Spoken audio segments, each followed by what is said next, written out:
In today's video, we're taking a look at how to install an Intex plunger valve either in your Intex pool or Summer Waves pool.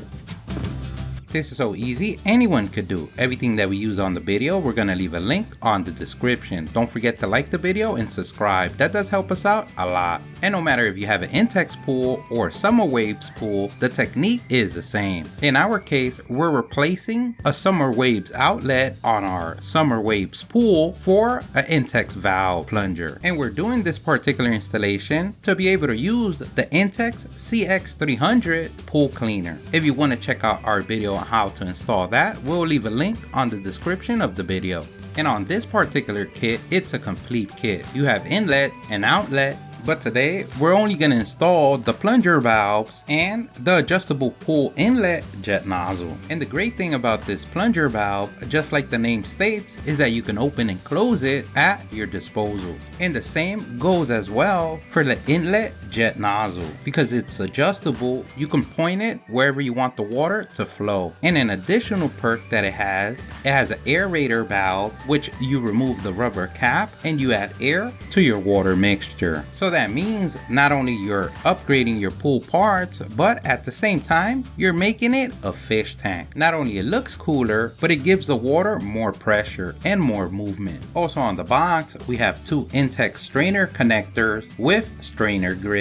Now that we filled your brain with parts information, we're ready for the install. The first thing that we're gonna do is shut off our pool pump, because the last thing you want on a clear sunny day is to die. And the next thing that we chose to do to make this job a lot easier is to bring the water level down. Now that you spent money by removing the water and you haven't even started, we're ready to actually start. The first thing that we're gonna do, we're gonna go ahead and remove our pump hose that connects to our particular outlet. And we do that by loosening the clamp that holds the hose. In your case, it may be plastic. In this case, is metal, and we're using a screwdriver to do that. Always remember the ancient rule of lefty loosey, righty tighty. And we don't want to remove the whole clamp. We just want to loosen it to be able to remove the hose. And in this case, this is a 1.5 inch hose. Now we're ready to proceed to remove the wall fitting set return assembly. And we're basically going to start from the inside of the pool and work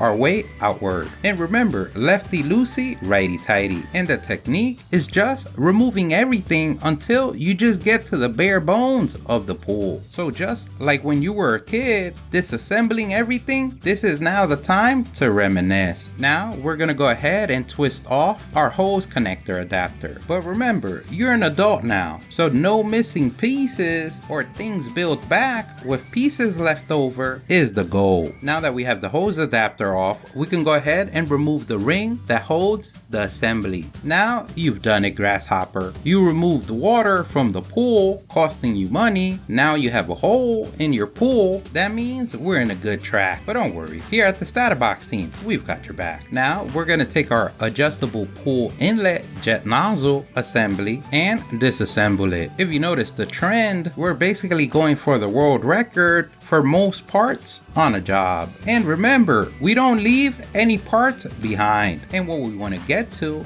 is to the O-ring. And we need this ring of fire because if you notice, the old hole is smaller than our new connection. So we're going to use this O-ring to trace out a circle. You can use a pen, pencil, permanent marker, and basically trace the circle as best as you can. The only thing that you want to make sure is that you stay within the double liner part of protection. That if you look closely on the liner, you're gonna notice a bigger patch circle than the hole or the O-ring that you're gonna use. This basically means that your liner is thicker on these parts. That's why we want to stay within that parameter. And now we get to the part of the video where you test your cutting skills. You can either use a box cutter or some scissors. No matter which technique you use, first you want to use safety. Second, you want to go slowly, because the last thing you want is to be known as the one that broke the pool. But as you can see, and as we like to do on the StatUpBox team, show worst case scenario, this circle is looking more like a square than anything. But you're gonna notice it's still gonna work. So that means you don't have to be perfect, because remember, the O-ring is bigger than the hole itself.